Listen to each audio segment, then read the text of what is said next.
Today in history, in 1963, armed robbers stole £2.6 million, which I hear was a lot back in the day, from the Glasgow-London Royal Mail train near Bridego Bridge, north of London, in what is called the Great Train Robbery.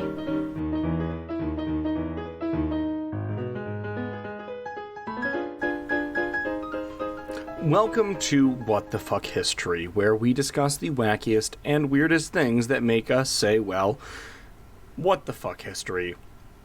I am your corrupt county lawman, Zachary, and I ain't... Wow, I fucked up my intro. Take it from the top! We can start that again. Nope, not taking it from the top, just fucking rolling with it. Oh, I'm just your corrupt county lawman, and I can't speak. Nice. Damn, dude. My name is Meghan, and I'm here to tell you tonight what the real gay agenda is. Ooh. And I'm Matt. Today I learned that the first ever customer complaint was written on a stone slab in cuneiform and was about the sale of copper from a man by the name of Ia Nasir. And the complaint read, Oh, yeah. Tell Ia Nasir, Nani sends the following message. When you came, you said to me, I will give you fine quality copper ingots. You left, but you did not do what you promised me. You put ingots which were not good before my messenger and said, if you want to take them, take them. If you do not want to take them, go away.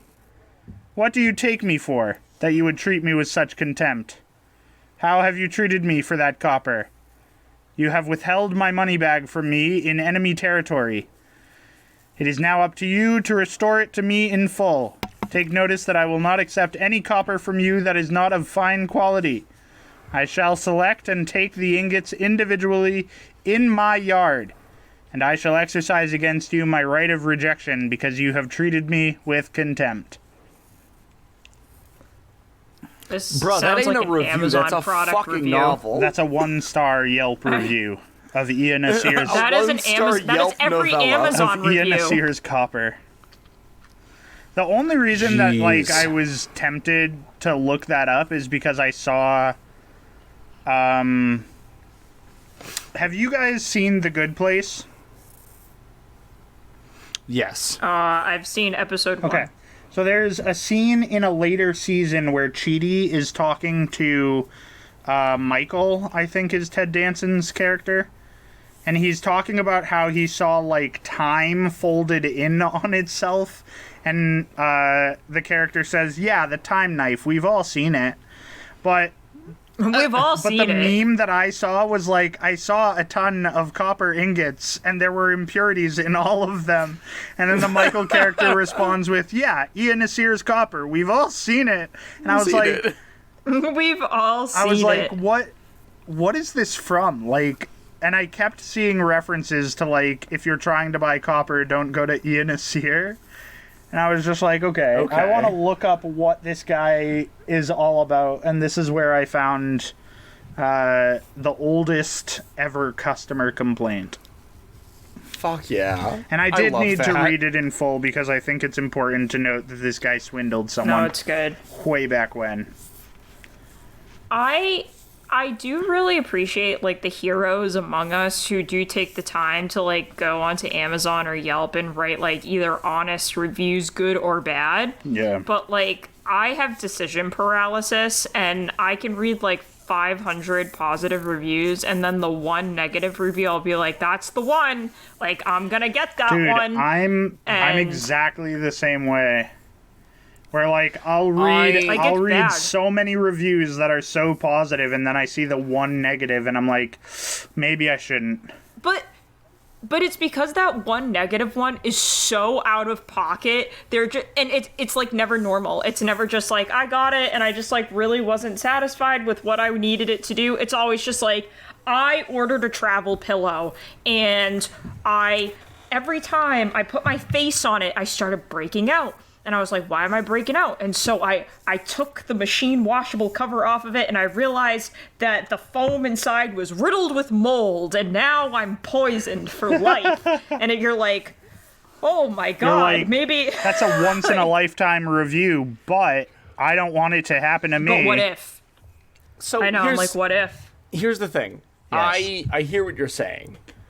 I have the complete opposite, because I see a 1-star review where every other has given it 5 stars, and clearly those 5 stars aren't bots, and I'm just like, so this one batshit person needed a reason to complain. Okay, it's good.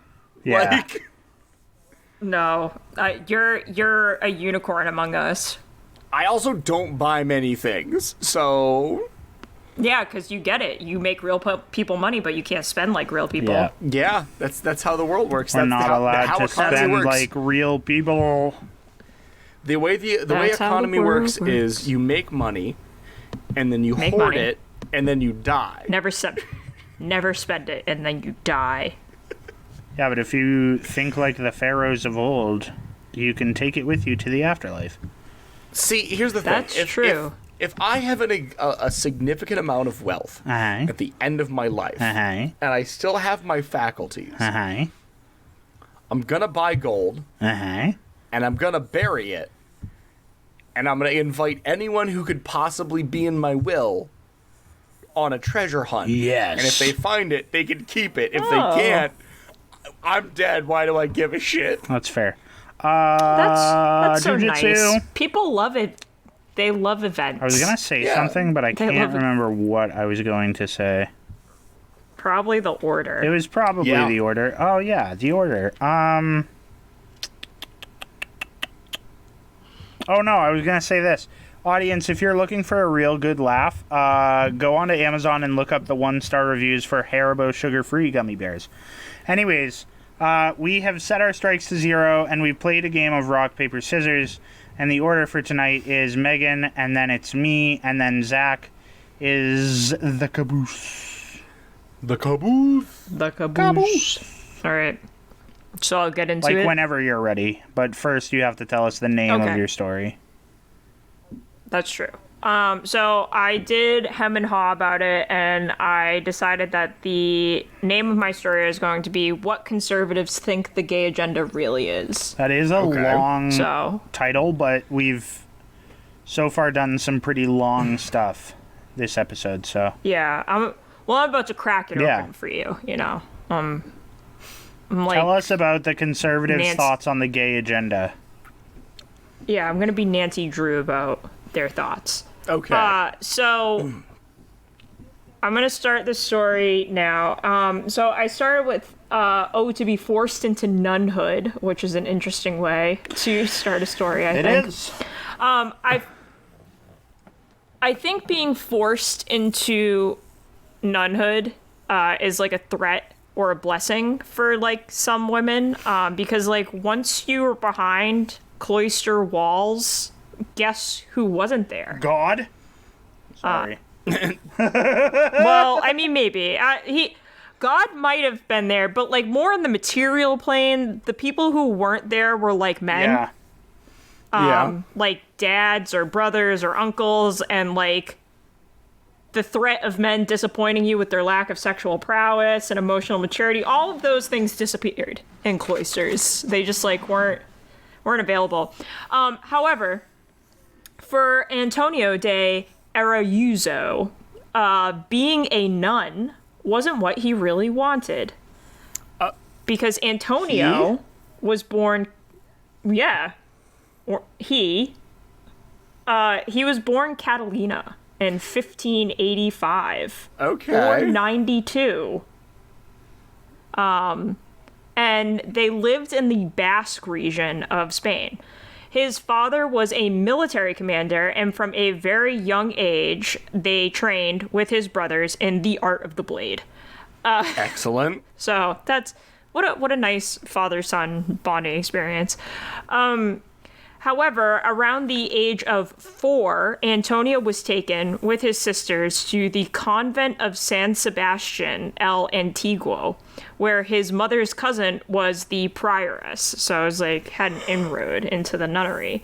Obviously, Antonio was like, fuck the church. He never had a religious calling, and as a result, felt really imprisoned in the convent and refused to take the vows.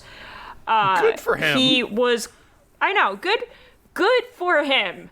When the Setting church healthy pressures boundaries. you, healthy boundaries with God. That's what it's all about. So, because Antonio was kind of like the wild child of the nunnery, he was constantly confined to his cell and fought with the other nuns. He was just beating the shit out of them. And at the age of 15, after another beating from a senior nun, because the senior nuns are just like, hey, you can't be beating the shit out of the younger nuns, Antonio was like, it's time to make my grand escape. Well, I imagine first he said, watch me, motherfucker. Yes. I just like that he was beating did. ass the whole time he was there. Beating ass and eating ass. Maybe later. Oh, okay. He did eat ass. It's unclear. So Antonio's like, it's time for escape. And he found the keys to the convent, waited for the other nuns to be at morning prayer, and he was like, see you never. He donned men's clothes, cut his hair, and headed for the next city. So from this point on, Antonio was a fugitive because he ran away from family and Jesus Christ, our Savior. And so in the city of Vittoria, Antonio met a professor who was married to another of his mother's cousins, because everyone in this story is somehow his mother's cousin. And the man took him in without recognizing him, but once the professor turned abusive, Antonio stole his money, met a mule driver, and headed to another city. Fuck yeah, keep on the run, that's what you do. Yeah, you keep moving, keep them on the run.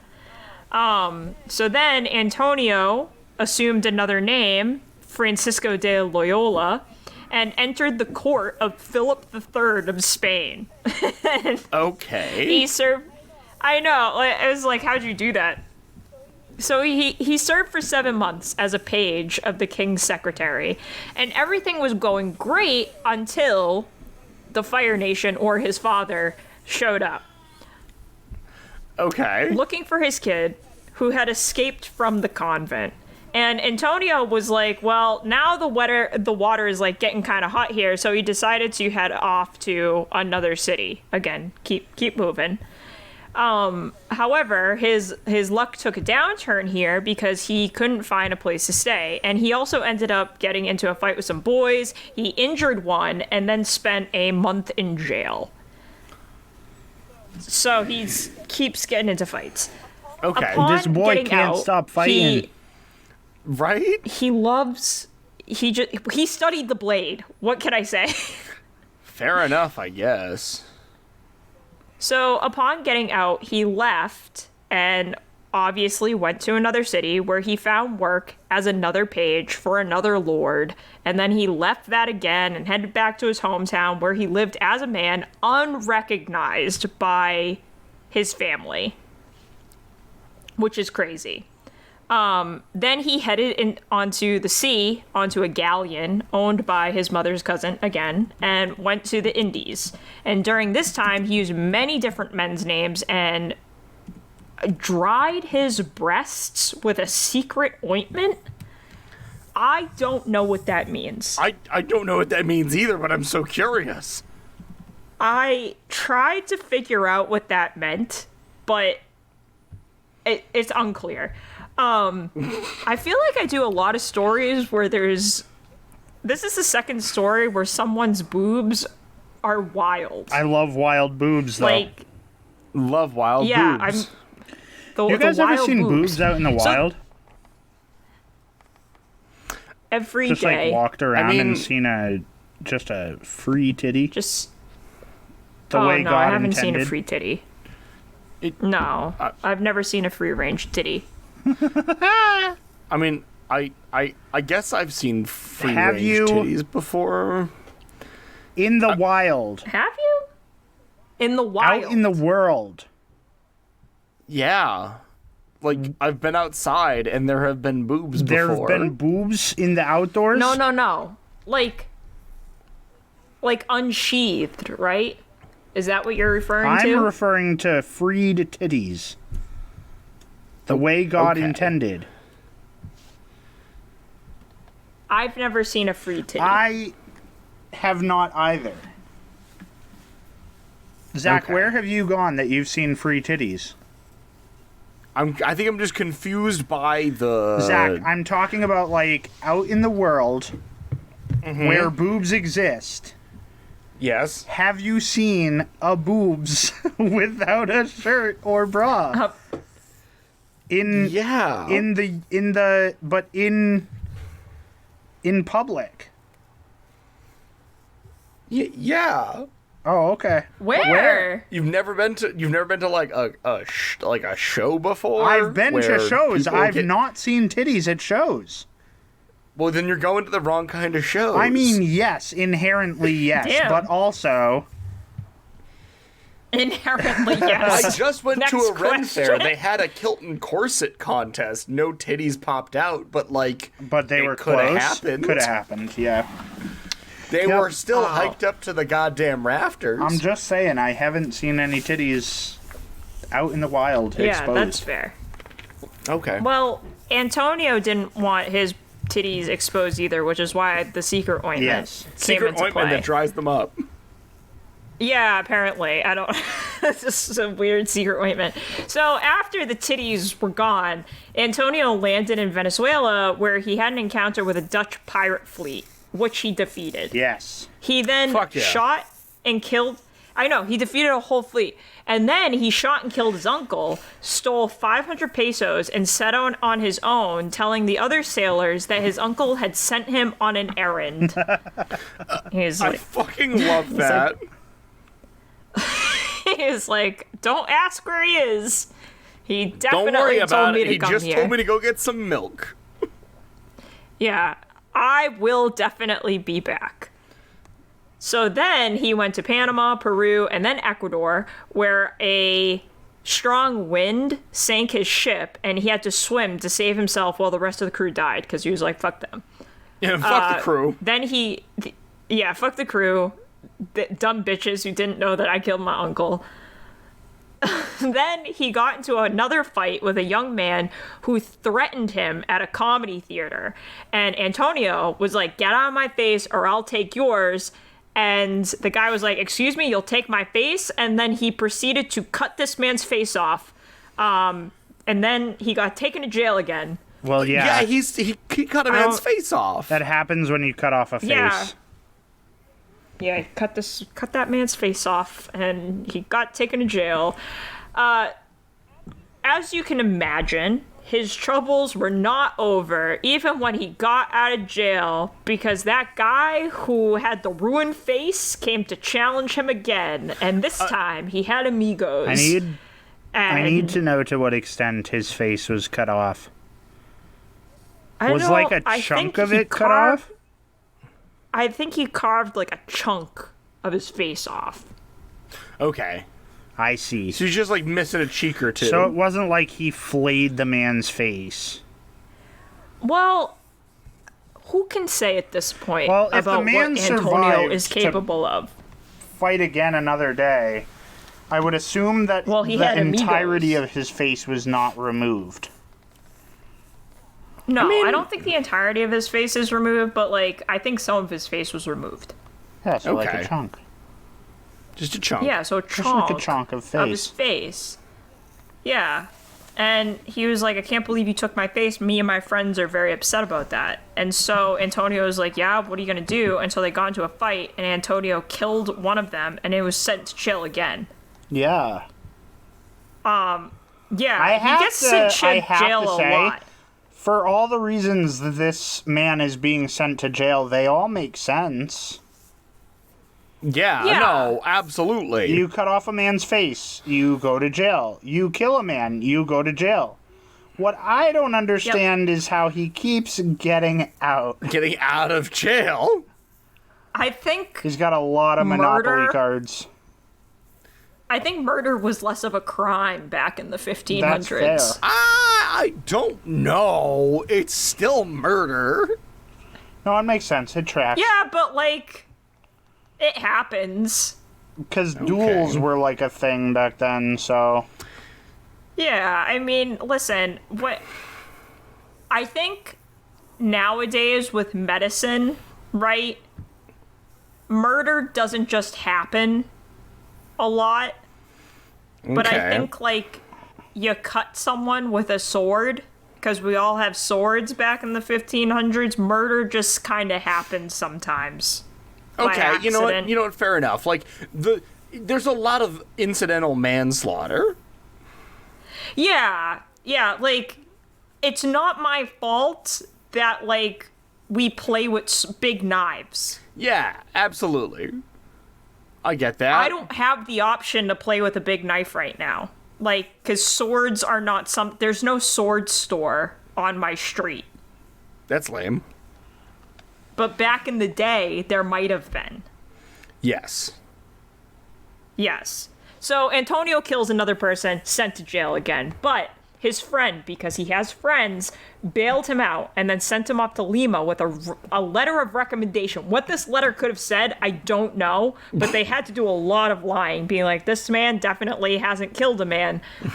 So the letter of recommendation was to a rich merchant who gave him a shop job.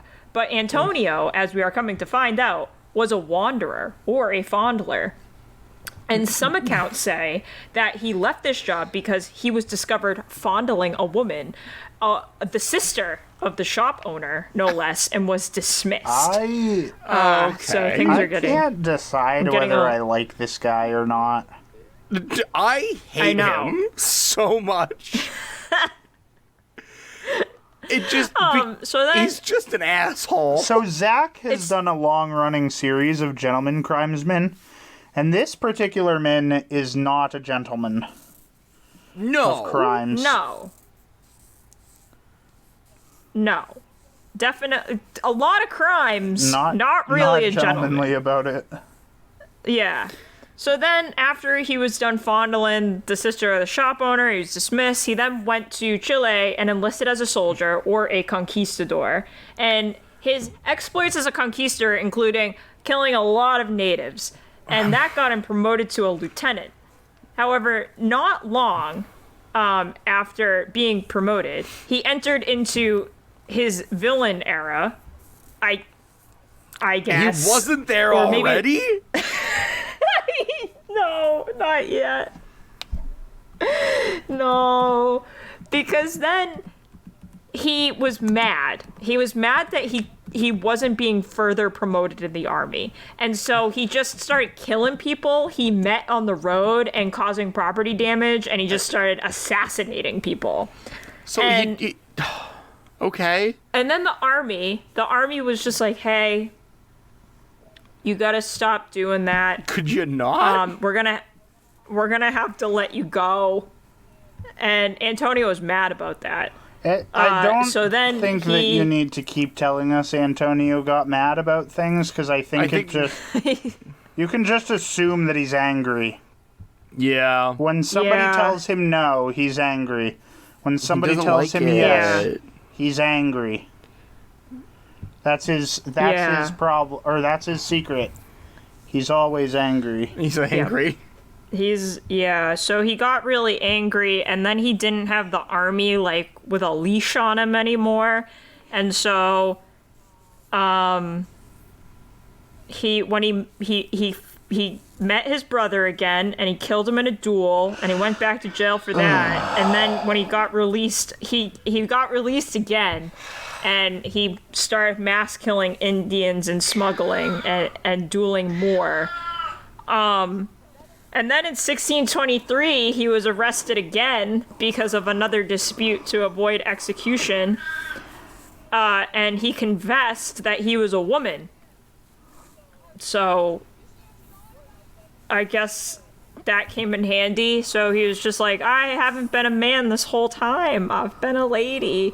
And so the bishop of the area was just like, you can't kill a previous nun, even though... Never took she's any nun committed oaths. never took any nun oaths and committed a lot of atrocities. I'm pretty sure that And most the bishop, of his atrocities are considered war crimes nowadays. I like how he plays the gender card at the end. I just He's a fuck. think he's a war criminal. Yeah. He's a war criminal. So then the bishop is just like, well, I'm gonna have the group, I'm gonna have some women confirm this, because at this point I don't know what to believe. And so he had a group of women confirm it, and then he protected Antonio. The bishop was just like, we can't kill a woman. And so in 1630, Antonio settled in New Spain and established a business as a mule driver. And stabbed and he someone probably to death. died. Maybe. Went back to jail for the 97th time. This guy needs the fucking chair. What this guy actually needs is Jesus, and it's the one thing he's been denying through his entire story. He doesn't want Jesus, okay? He died in transport too. Like he settles down, God. right? He settles down, he becomes like a mule driver, and he probably just died on the job. And like there isn't like baptismal evidence that like Antonio existed, but there are baptismal records that confirm that someone named Catalina went into a nunnery and disappeared, and like then people started running into this guy named Antonio that like looked similar and like came from the Basque region. Here's my thing. You said he died in transport? Yeah, so like he was a mule driver, so like he was a transport guy. Okay, well, I didn't know if you goods. meant like transport in like his mule business, or you meant like transport like the punishment they used to give for when they sent you to Australia or the colonies in the United States. No. It was like he died on the job. Like Okay. he died while he was just like doing a job. And like so people have obviously, I think, sensationalized his story throughout the centuries. And like Antonio has been used in terms of like questions of gender identity and like sexual orientation, but like that's not the real issue here. The real issue is how many times did Antonio go to jail, and how many genocides did he participate in? Too many. And that's the real gay agenda. Oh, that's just a what the lot of conservatives murder? think the real. I think that's what conservatives think. I think they think that if the gay agenda, like the trans agenda, goes any further, this is where it ends up. It just ends up with murder. Yeah, I think they think like every trans person is about to turn into Antonio at any given moment, I mean, if given the chance. no. It's just unequivocally false. No. I'm not saying that's what I think the gay agenda is. That's what conservatives that's where think the the gay title agenda came is. from. No, like, I get it. I understand, but, like, it's unequivocally false. False. Yeah, it's wrong. But also, what is the other explanation? They're scared, all right? They're scared that if you give a trans person a big knife, You kill them. They'll kill you. Someone will die. cut your face off. If you keep that mentality, don't give me a big knife. Don't give anyone a I big think knife. the thing... Actually, I think we should all own more big knives. I think that's the problem with gun violence. We don't have enough swords. We've gone the opposite direction here. I know. I'm just fucking being an idiot now. The moral of this story is we should replace all guns with knives. Megan's story Yes. Moving on. went a little long. Next story. I told you it was It long. was I'm a long sorry. story. It's good. It's good. But as the podcast dad, I do have to move us along. Fair enough. Even though the goofs could keep rolling in. And as the How podcast many dad, I times, am though? also taking us back to World War II. Yay! Of course. A classic. Classic. I know. Surprise, surprise. Dad brought another World War II story to the podcast. Whoa. But tonight we're going to talk about a group known as the Avengers. And I'm not talking about... Yeah. My favorite Disney princess, Tony Stark. Yeah. I'm not talking about Tony Stark. Okay. I am talking about Damn. a group that called themselves the Avengers after the the war. So this story technically happens in 1945, but after the end of the war. Okay. As all of us amateur historians know, Hitler and the Nazi Party were responsible for the deaths of 6 million Jewish people, which included women and children. It's a very unfortunate tragedy. And after the war ended, a gentleman by the name of Abba Kovner decided that this injustice, whatever.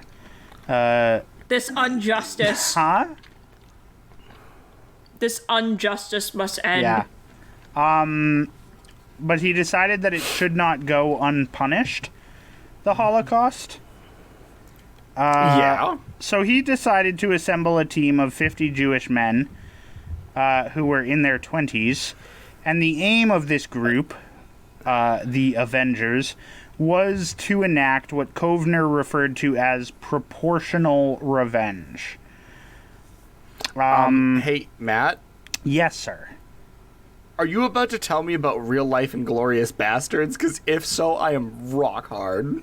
I'm going to tell you about real-life Inglorious Bastards, or at least people who attempted to be real-life Inglorious Bastards. Fuck yeah! The plan for these gentlemen, the Avengers, was to kill 6 million Germans. So seconds ago I said the words proportional revenge. And so this man's idea, right, was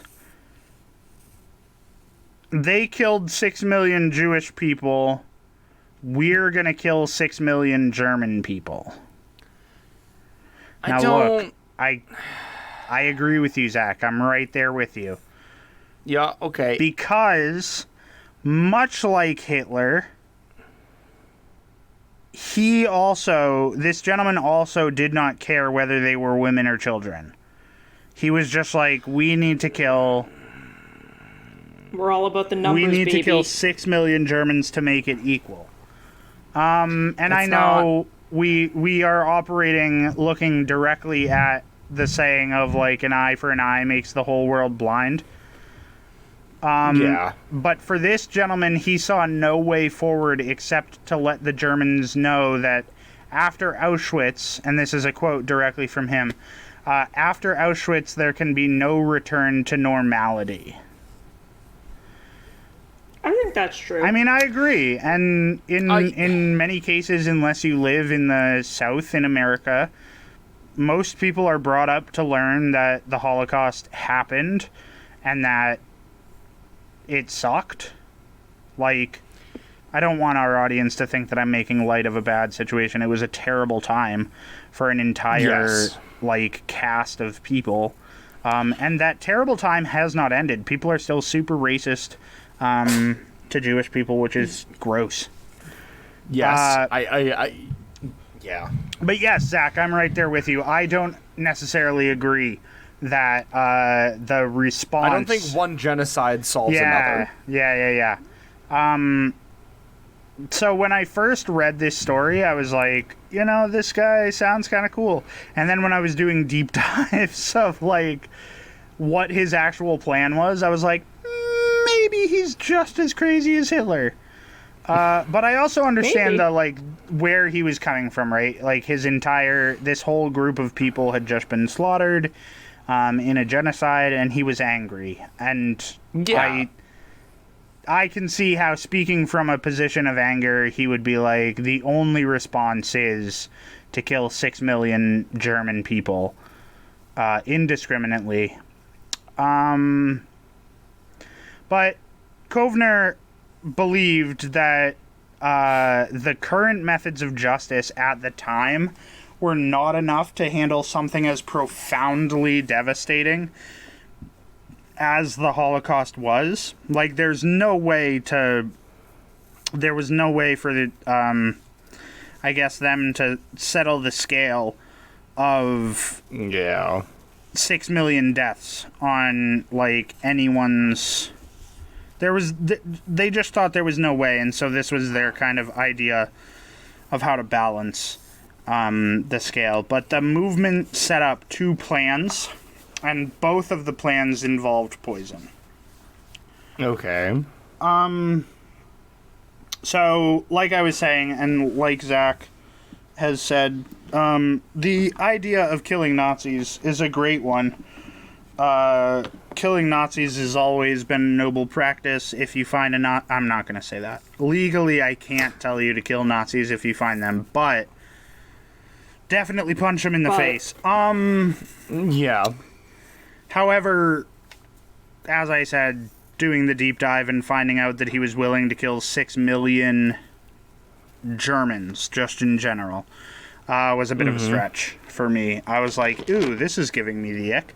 Anyways, Plan A, and this is the plan that Kovner was hoping would work, was to poison an entire water system in order to cause a mass casualty event. Leave the water alone. The plan was to target the city of Nuremberg because it had been Nazi headquarters, essentially. It was where a vast majority of the Nazi Party had been. It was also where the trials for most of the Nazi leadership were taking place.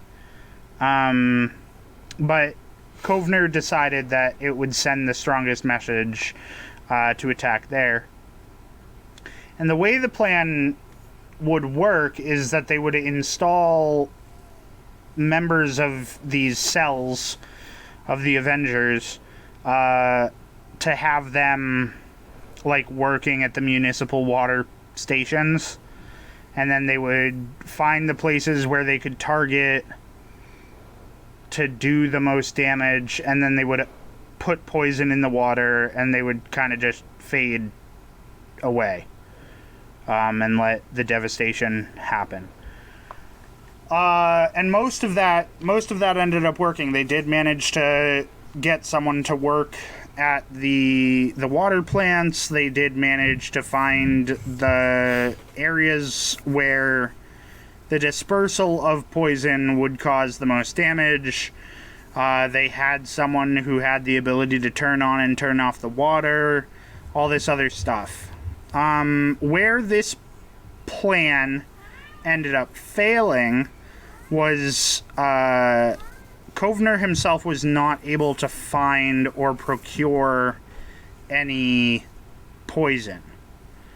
And there was a point in time where he was held for questioning by, I think it was Mossad, or whatever the early branch of Mossad was back then. I could be saying that wrong as well. But he asked them to provide him poison, and they were like, no, get out of here. My man's over here being like, hey, anybody got some poison laying And they were around? just like, no, Hey, sir. everybody got some poison? Y'all got some poison? Hey, can you just give me a little poison, please? If you don't mind giving me a little bit of poison, that'd be great. Hey, Just a little bit I of would poison. just Just a cup of appreciate sugar. a tiny bit of poison.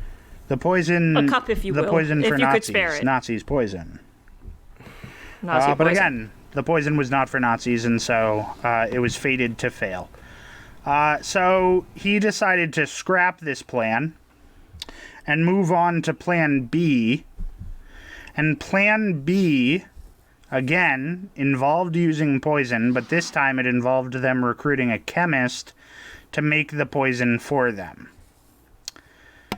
They're like, we should get a professional Now, on the team. this part of the plan I'm more okay with, and I'll explain why.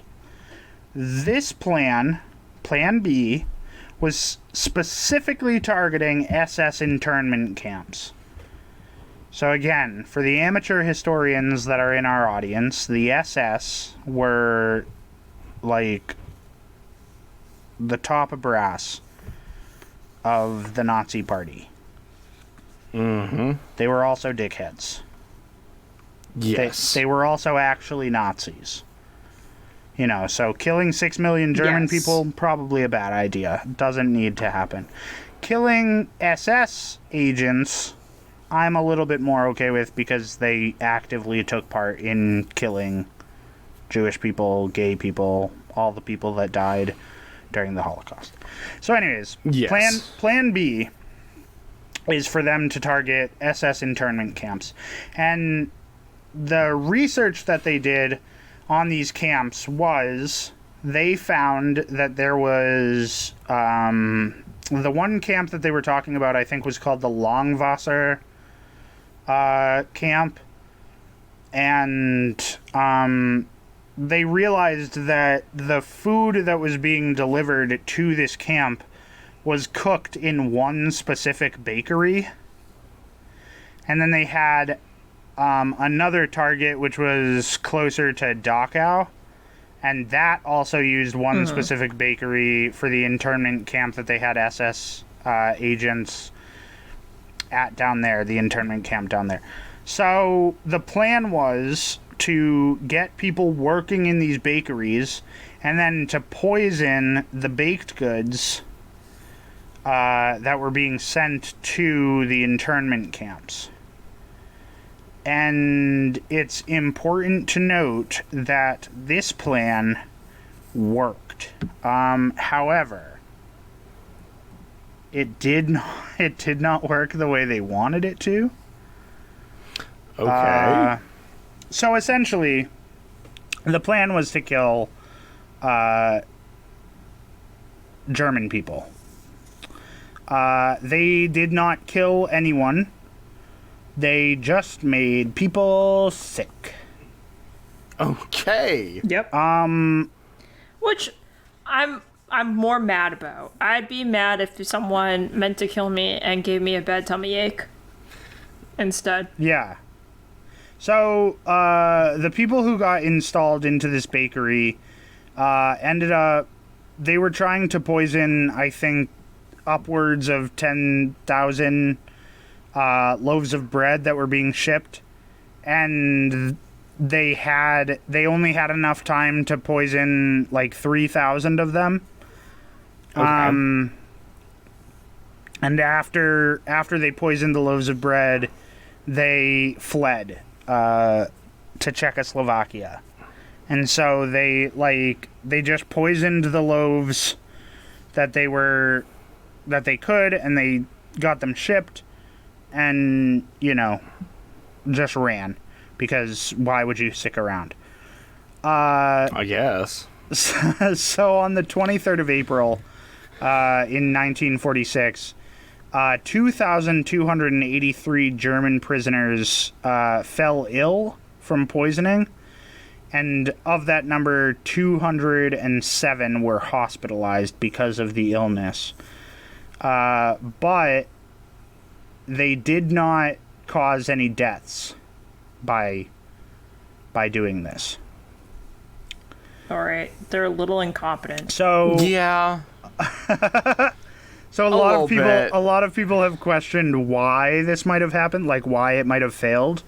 And a lot of people think that they either spread the poison too thin and all it did was give people upset tummies, or that the prisoners who were eating the bread realized that there was something off and didn't eat enough to cause a lethal dose in any of them. But when they... when they found the bakery, like when they found the evidence in the bakery afterwards, they found that there was enough arsenic to kill 60,000 people. Jeez. So these guys were not fucking around. And that's, kind of where the story ends. I mean, I wish I had enough poison to kill I 60,000 don't people. think you Not that I do. would use it. No, I don't want to use it. I just want to be known as the person That has that much? who has it.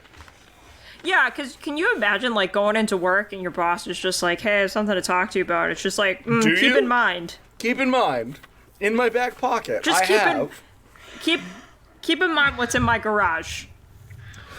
Jeez. that I could release at any moment. So was there any, like, repercussions for these people? I think they spent a majority of the remainder of their lives just, like, running away. Okay. But most of them returned to Israel between 1950 and 52.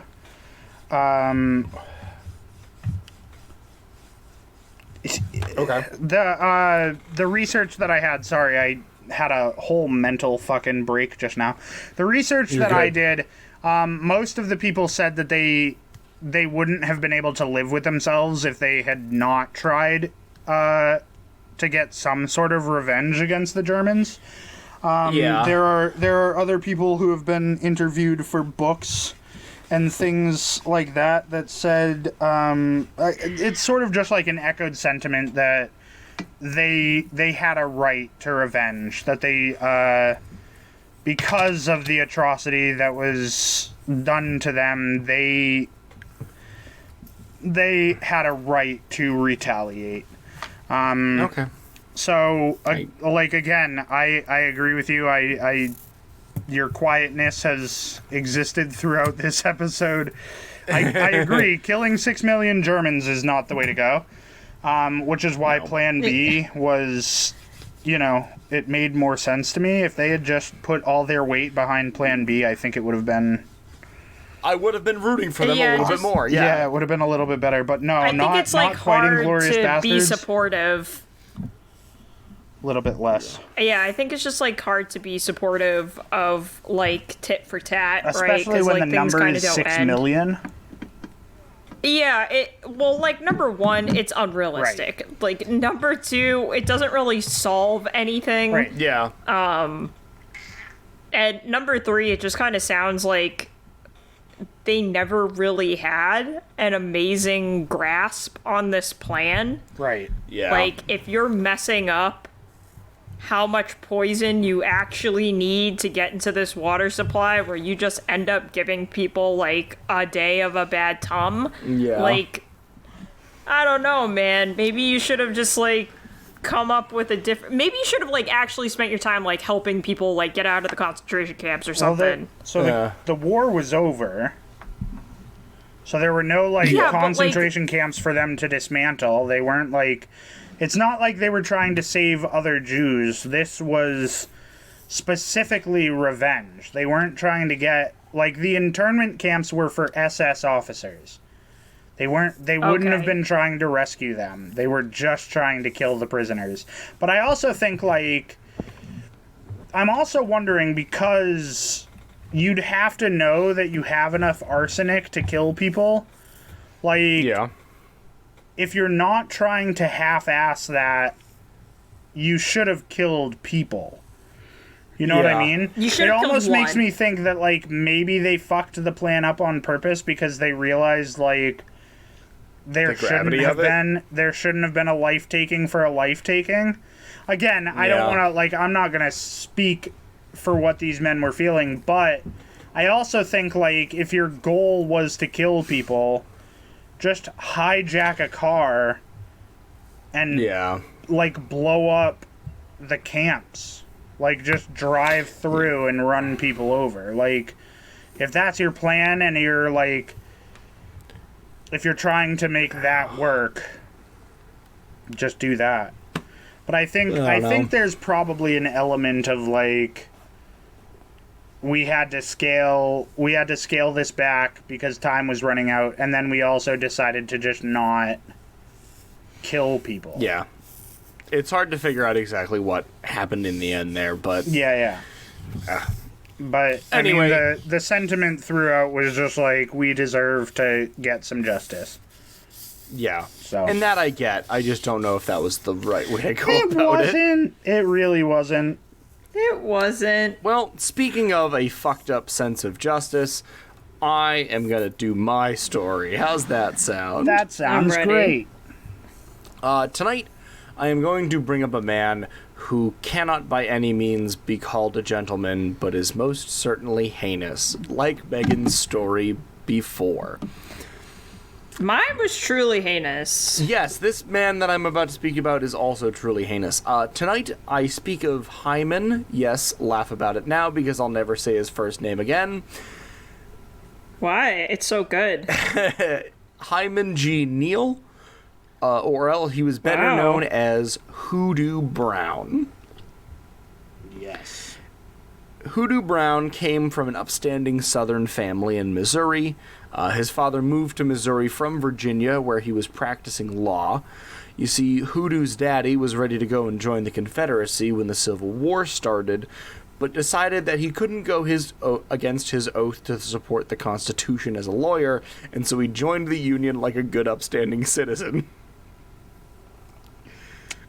Happens to the best of us. I don't know why. What? Happens to the best of us. Happens to the best of us. We want to go support the terrible people, and then we decide we can't destroy the Constitution, so we go join the other side instead. Why does that sound like National Treasure 3? It honestly, I think it should be. Get Nick Cage Starring on the Nicolas phone. Cage. And Nick Cage, we got a proposition for you. Hoodoo Brown and the Confederate / Union Gold. Yep. Then he's just like, I'm in. I'm in. That sounds great. Yeah. Why does he always sound asleep? Why is he always what? Why does he always sound like he's Because asleep? he is. Because he is. Alright, fair. Hoodoo's mother dies shortly after Hoodoo is born and doesn't really play much of a role in his life, but you kind of see his family upbringing of this, like, very proper, prim, southern, gentlemanly, like, uppity family. And as a teenager, Hoodoo becomes a printer's devil, which is just a fun way of saying a printing press apprentice. What? Oh, okay. That's a wild title. That's amazing. It's amazing. I love it. So actually, Ben Franklin was a printer's devil for a little while. I think Ernest Hemingway might have been a printer's devil for a little while. Like, a lot of, like, well-known people were, like, printer's devils for a little while, and at least in the literary community. But basically, printer's devils did all the shit work that the printers didn't want to do, like refilling ink and grabbing rags and, like, crawling into tight spaces. And so Hoodoo does this for only a short while until he can't stand fucking doing it anymore. And one day when he is asked to go get rags to clean the press, he gets up and opens the back door as a freight train is passing by, and he jumps on the freight train, yelling back to the owner of the print shop, and I quote, "I'm just going to get your damn rags." And he's never seen again. I'm just going. I'm just going to get your rags. Don't worry about it. I'm going to get milk, son. I'll be back. Pretty much. And by 1872, Hoodoo was hunting bison and hauling lumber for a measly paycheck, while committing to his real passion on the side, which of course was gambling and conning people. And he does this until he moves to Colorado to mine some silver for a bit, and eventually forms an opera company in Mexico for a while. Like, you know, a casual side quest. Yeah, Hoodoo was doing all the side quests before the main mission, for sure. So, printing press apprentice, hunter, lumber guy, gambler, con artist, silver miner, opera company owner. He's had more jobs than I have, and that's crazy. But where Hoodoo really comes into his own is when he comes to the illustrious city of Las Vegas. Not the one in... The illustrious city. Not the one in Nevada, though. The one in New Mexico. Oh, all right. Oh, I was gonna be like, damn, there it is. Goes to Caesar's Palace, loses all his money. Yeah, he didn't cruise up to goes to Caesar's Palace. Caesar's Palace wasn't around in 1879. You don't know. No, it was. Wait. When was Las Vegas founded? The 50s. Was it? Yeah. Damn. Yeah. Dude. Yeah, dude. It's so. I can't believe it's so new. It's like between the 30s and the 50s is when the boom of Vegas happens. No, I want to know when, like, little town Vegas, little dick town Vegas started up. All right, I'll go look it up. Not like... Okay, wait, here it is. Founded 1905. 1905, okay. So we still got another, like, 1905. 15 years before that happens. Okay, but, like, we're closer. We weren't too far off. No. Yeah, So Little Dick Town Vegas was being thought about. it was an idea. So New Mexico, Las Vegas was a shitty place filled with a bunch of thieves and hustlers and two-bit con men. It was one of the boom towns. So when, like, all the gold rush happened and everyone kind of was, like, moving out west to go settle the new land, these boom towns would happen with mining operations, and it would just attract the worst kinds of people because everyone thought they could come make a buck. And just like real I Vegas. hear this and I thought, well, damn, Hoodoo probably would have fucking loved that. No wonder he started there, and I was wrong because Hoodoo hated it. But he really only hated it because he wasn't in charge. So what he did... Classic. What? Classic. I hate things too when I'm not in charge. Yeah, I hate when things aren't. I just don't go my way. So he runs for justice of the peace and wins, which that's an electable. That's an electoral seat. Back then it was Justice of the peace. Yeah. Yep. So damn. Justice of the peace also comes with the side hustle of coroner and mayor. Which is a trifecta I never knew I needed. Coroner and mayor, you say? He's the coroner and the mayor. Ooh. The judge and He's just jury. racking up town titles. So, yeah, we'll get to that. Because Hoodoo goes about trying to fix Las Vegas in his own fucking way, which is definitely not the right way. Because he recruits a bunch of former gunfighters from Kansas and forms a loose quote-unquote police force in Las Vegas. So... The more you tell me, I just keep thinking that it's real Las Vegas. Yeah. And nothing that you're saying is proving me wrong. He's like, he started up his own police force to end the crimes. And it's like, just like real Las Vegas. Yeah, no, the mob definitely looked at Hoodoo Brown and was like, I think we're going to do that again. But they got out like one of the marble notebooks, and they were just like, write that down. They looked Jimmy, at Hoodoo Brown and said, we're going to do that, but with blackjack and hookers. What if we take his operation and we just double it? No, just double it. Just double it and give it to the next guy. So, Hoodoo and the men that would later become known as the Dodge City Gang went ahead robbing, murdering, and stealing just about anything they could. And since Hoodoo was the coroner, anytime they murdered someone, they would just say, oh no, we have to have a coroner's jury, which is where we have people come in and say, it was self-defense or it wasn't self-defense and it was murder. And guess who was always the jury? His friends that just shot the man. Wow. He was Judge Judy and executioner. Yes, he was Judge Judy and executioner. So he's sitting there, like, in a mayoral mansion, fucking doing bullshit policy, robbing stagecoaches on the side, and then as the coroner being like, it was an accident. Which is wild. And so, with his position as mayor, as well as his brute squad keeping the peace, it allows him to run the most corrupt town possible that only benefits him and his gang. I think by, like, the end of his heyday, he owned, like, 90% of the town. Yes. And whatever he didn't own was, like, paying him protection money. Yes. Okay. Yes. We love that journey. What's the point of running a town if you're not gonna make it work for you. Yeah, right? He made it work for him. And so now this lawless town is run by a lawless man and organized around lawless activities. And the average citizen becomes a mite bit upset. And Oh, just a little? just a tiny bit. And upset That's citizens... crazy. I'd be a lot. Yeah, only a tiny bit. Upset citizens do the only thing that upset citizens know how to do, and that is revolt.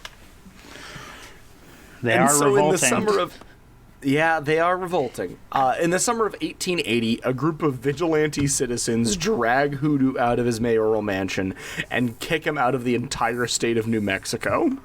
He's no longer allowed in New Mexico, or else he's shot on sight. Hell yes. Bro, you gotta leave the whole state.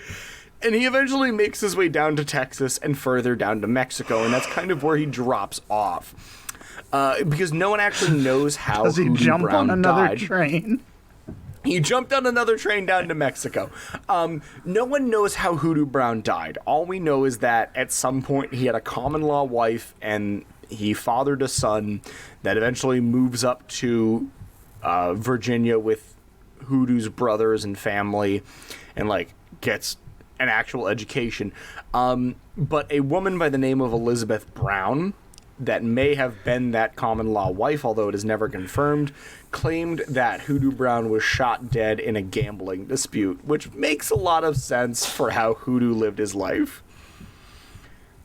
It does. It's not a big story, but I think it's just wild that this man came in and was like, I don't want to hold a steady job, and it's the Old West, so I'm going to run for mayor and just fuck this whole town up. And it worked. So I was gonna say at least he didn't go around and murder a lot, but by the sounds, he kind of did. So a lot of murder, I think and he you know what? did. He got away with it too because he was the coroner. Because he was the judge, jury, and executioner.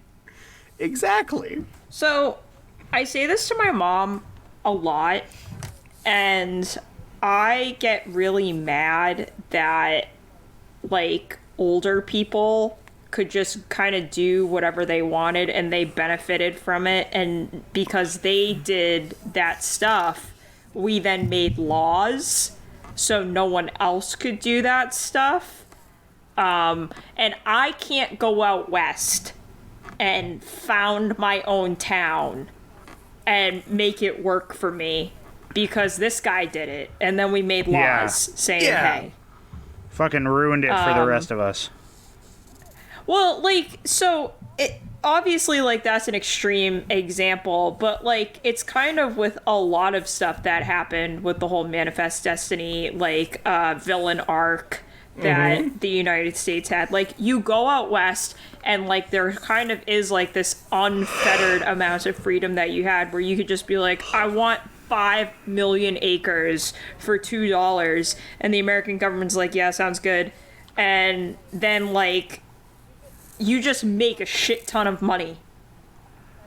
And, like, then your family ends up becoming so rich because, like, your great-grandfather bought an entire state for $0. Yeah. You can't do that anymore. Because people like this guy ruined it for everyone. Like, yeah, what the fuck? This fucking guy. Come on, Hoodoo. listen, it's fucked up, alright? If I can't do it, I'm mad that somebody else got to do it. Yeah, right? Like Hoodoo Brown, I'm upset that I didn't get there first.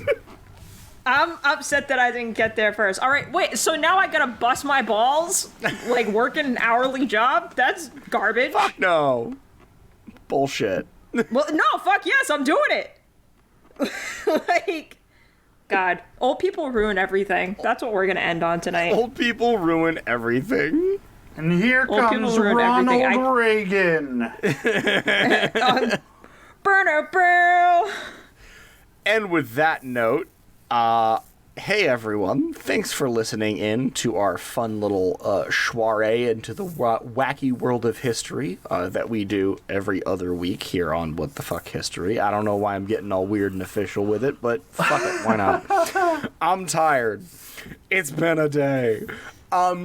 If It's been it a would day. be so easy and so kind of you to do. We'd appreciate it if you would go on to Apple Podcasts or Spotify and give us a rating and review. It is the easiest fucking thing you can do. We actually have some new reviews on Apple Podcasts. Ooh. We have one from... Ooh. Yep. We have one from Brittany38572 that says, highly recommend, a win-win-win if you're into learning a little history, but also laughing, but also want a casual podcast of friends bantering. The three hosts tell an unknown or weird story from history each episode, often interrupted by funny tangents. Not a podcast for those with type A OCD. Couldn't agree more myself, Brittany. Literally all we do is banter. Go off on tangents. We're doing it now. That's so funny. But thank you, Brittany, for your wonderful review. And if you could go on to Apple Podcasts or Spotify and give us a rating and review, it is a super free and super easy way to help get us a little bit more recognition. Also, the other way you can help if you want to type a review or put a review in cuneiform and send it via stone tablet, we will accept those as well. As long as it's not about the shitty copper plates we have. Don't fucking come for my copper sales. Yeah. But the other way you can help us out is just by following us on our social medias. You can find us on Instagram at _triumvirate_productions. You can find us on Facebook if you look up the Triumvirate Productions. And you can also find us on Patreon. If you go to www.patreon.com/Triumvirate Productions, we have a whole bunch of bonus content available for you there, including What the Fuck After Dark, where we take all of the snippets that we have before and sometimes after each show, and we put them together for you to enjoy. Also, at higher levels, you can get unedited episodes that include the before and after, as well as a couple of other little outtakes that happen in between our stupid shenanigans, and you also get your episodes a day earlier than everyone. So if you want to support us monetarily, we'd appreciate it. If you can't, just follow us or head on over to Apple Podcasts or Spotify and give us a like and a rating, and we'd really appreciate it. And with that, Matt, I turn it over to you. Joe, it's my turn now. Mm-hmm. All right, audience. Yep. I'm going to update you on a thing. You've probably heard my voice going in and out, and that's because, I'm sitting in a very uncomfortable chair, and I've had to move positions several times to be comfortable. But those of you that have listened to the unedited version of this podcast probably heard a few weeks ago when a loud metal bang happened in my recording space. And I momentarily paused to ask the question, what the fuck was that, history? And it turned out to be the chair that I was sitting on was falling apart whilst I was sitting on it. And I just didn't know that it was very close to deterioration. Rip. So, had I died on that evening, I would not be here to ask you this question. I know, it was a long audience, I get it, I understand. That was a long roundabout way to get to where we're at now, but, stick with me, because now I'm going to ask you the question. Ready? What the fuck, history?